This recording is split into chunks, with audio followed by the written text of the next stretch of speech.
வணக்கம்.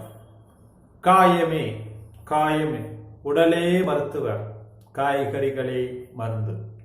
உணவிலும் மாற்றம், உடலிலும் மாற்றம். உணவை மருந்தாக்குங்கள், மருந்தை ஒருபொழுதும் உணவாக்காதீர்கள். உச்சந்தலையில இருந்து உள்ளங்கால் வரை உண்டாகக்கூடிய குறைபாடுகள் அனைத்தையுமே நாம் உண்ணக்கூடிய உணவின் வழியாக முற்றிலும் குணப்படுத்த முடியும். உணவின் வழியாக குணப்படுத்துவது என்பது நாம் உண்ணுவதற்கு தேர்ந்தெடுக்கக்கூடிய காய்களையும் கீரைகளையும் அதனுடைய தன்மை மாறாமல் சமைத்து சாப்பிட வேண்டும். அதாவது காய் காயாகவே இருக்க வேண்டும், கீரை கீரையாகவே இருக்க வேண்டும். ஆனால் இரண்டும் சாப்பிடக்கூடிய பக்குவத்தில் இருக்க வேண்டும். அப்ப சமைத்தல் என்று சொன்னால் பக்குவப்படுத்துதல். அப்ப யார் ஒருவர் உணவை பக்குவப்படுத்தி சாப்பிடக்கூடிய கலையை அறிந்து வைத்திருக்கிறார்களோ அவர்கள்தான் முழு ஆரோக்கியமானவர்கள். அப்ப பக்குவப்படுத்தி சமைக்கக்கூடிய கலையை தெரிந்து கொண்டால் அவர்கள் உடம்புல ஏற்படக்கூடிய அனைத்து குறைபாடுகளுக்கும் தீர்வு அவர்கள் உண்ணக்கூடிய உணவே தான். அதனாலதான் முன்னோர்கள் உணவே மருந்து, மருந்தே உணவு என்று சொன்னார்கள். அப்போ உணவை மருந்தாக்கும் கலையை ஒவ்வொருவரும் கற்றுக்கொள்ள வேண்டும் என்பதுதான் இயற்கையினுடைய நியதி. அதன் அடிப்படையில் நாம் தினமும் ஒரு மருத்துவ சிந்தனை பார்த்து கொண்டிருக்கின்றோம். இன்றைய மருத்துவ சிந்தனைங்கிற தலைப்புல தினம் ஒரு கசாயம் பார்த்து கொண்டிருக்கின்றோம். தினம் ஒரு கசாயங்கிற தலைப்புல கீரை வகைகளை கொண்டு, அதாவது நமது வீட்டுக்கு அருகாமையில் கிடைக்கக்கூடிய, எளிதாக கிடைக்கக்கூடிய, வருடம் முழுவதும் கிடைக்கக்கூடிய அந்த நடமாடும் சித்தர்கள் என்று அழைக்கக்கூடிய கீரைகளை கொண்டு கசாயம் தயார் செய்து நமது உடம்புல ஏற்படக்கூடிய குறைபாடுகளுக்கு ஒரு நிவாரணியாக, ஒரு நிரந்தர தீர்வாக எப்படி கசாயம் செய்து சாப்பிடலாம் என்பதை நாம் தினந்தோறும் பார்த்து கொண்டு வருகின்றோம். அதன் அடிப்படையில் இன்னைக்கு நாம் ஒரு கீரையை வைத்து ஒரு கசாயம் தயாரிக்க போகின்றோம்.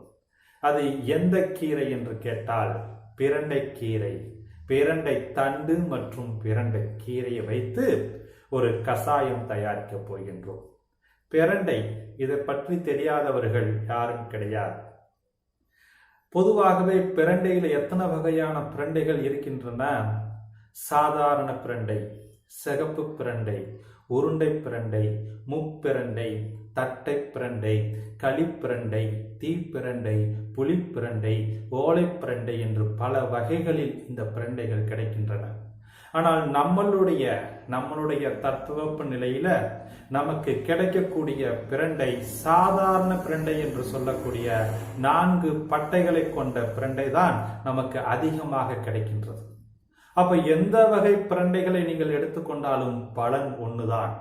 அப்ப எத்தனையோ பெயர்களில் அழைக்கப்பட்டாலும் அனைத்திற்கும் ஒரே பெயர் வஜ்ரவள்ளி தான்.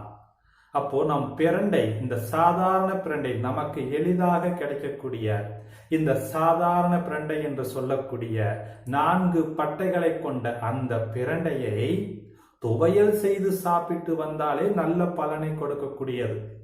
பொதுவாகவே நீங்கள் பிரண்டை கீரையோ அல்லது பிரண்டை தண்டையோ துவையலாக செய்து சாப்பிட்டு வந்தீங்கன்னா உங்களுக்கு ஞாபக சக்தியை அதிகரிக்கும், மூளை நரம்புகளை வலுப்படுத்தும், எலும்புகளுக்கு தேவையான சக்திகள் கிடைக்கப்பெறும், பல் ஈறுகளில் உண்டாகக்கூடிய இரத்த கசிவை குணப்படுத்த ஆரம்பிக்கும், வாயு பிடிப்பை போக்க ஆரம்பிக்கும், தேகம் பளபளப்பு அடையும். அவ்வளவு ஆற்றல் நிறைந்ததுதான் இந்த கீரை, பிரண்டை கீரை மற்றும் தண்டு. அப்ப இதற்கு மற்றொரு பெயர் என்ன சொன்ன? வஜ்ரவள்ளி என்று சொன்னோம். இதை தவிர்த்து இந்த பிரண்டை கீரையோ பிரண்டை தண்டோ மூலம் சார்ந்த குறைபாடுகளை போக்குவதற்கு அற்புதமான ஒரு மருந்தாக பயன்படுகின்றது.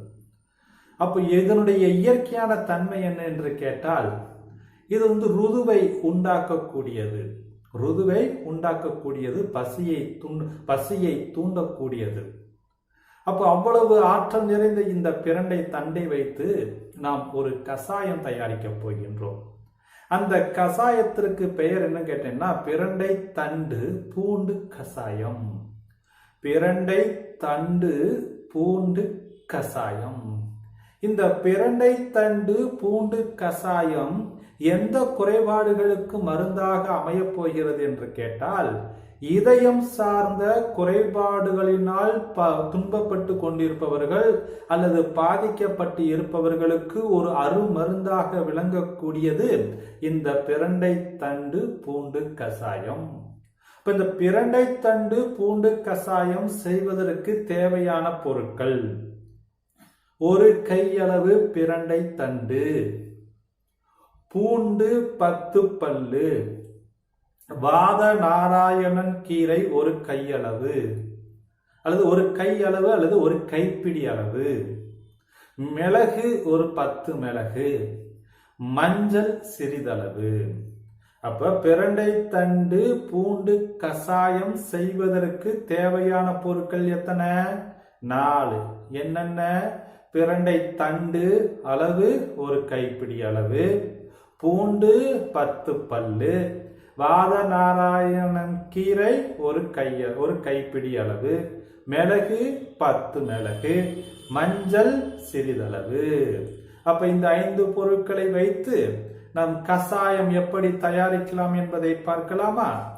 முதல்ல நமக்கு எளிதாக கிடைக்கக்கூடிய சாதாரண பிரண்டை என்று சொல்லக்கூடிய 4 பட்டைகளை கொண்ட அந்த பிரண்டையை எடுத்து அந்த கணுக்களை நீக்கி துண்டு துண்டாக கட் பண்ணி ஒரு கைப்பிடி அளவு எடுத்துக்கொள்ள வேண்டும்.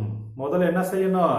பிரண்டையை எடுத்து சுத்தப்படுத்தி அதனுடைய கணுக்களை நீக்கி சிறிது சிறிதாக நறுக்கி ஒரு கைப்பிடி அளவு எடுத்துக்கொள்ள வேண்டும். அதற்கடுத்து வாத நாராயணன் கீரையை ஒரு கைப்பிடி அளவு எடுத்து சுத்தப்படுத்தி கொள்ளணும். 3வது 10 பூண்டு பல்லு எடுத்திருக்கோம் இல்லையா, அந்த பூண்டு பல்லை எடுத்து தட்டி வைத்து கொள்ள வேண்டும். மிளகையும் உடைத்து வைத்து கொள்ள வேண்டும்.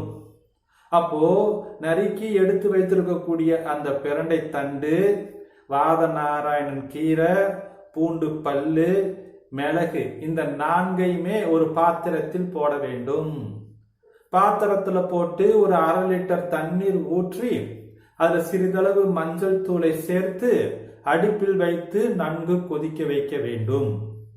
அப்ப நன்கு கொதித்ததுக்கு பின்பு 100 முதல் 150 மில்லி வரும் வரை நன்கு சுண்ட வைக்க வேண்டும். 100 முதல் 150 மில்லி வரும் வரை நன்கு சுண்ட வைத்த பின்பு அதனை இறக்கி வடிகட்டி எடுத்துக்கொள்ள வேண்டும். செய்முறை புரிஞ்சிருச்சா? என்ன பார்த்தோம்?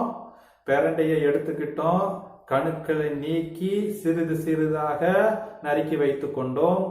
வாத நாராயணன் கீரையை சுத்தப்படுத்தணும், பூண்டு பல்லை இடிச்சுக்கிட்டோம், மிளகை உடைச்சுக்கிட்டோம். இந்த 4ஐ எடுத்து ஒரு பாத்திரத்துல போட்டு 1/2 லிட்டர் தண்ணீர் ஊற்றி நன்றாக மஞ்சள் தூளையும் சேர்த்து நன்றாக கொதிக்க வைத்து 100 முதல் 150 மில்லி வரும் வரை சுண்ட வைத்து இறக்கி வடிகட்டி வைத்து கொண்டோம்.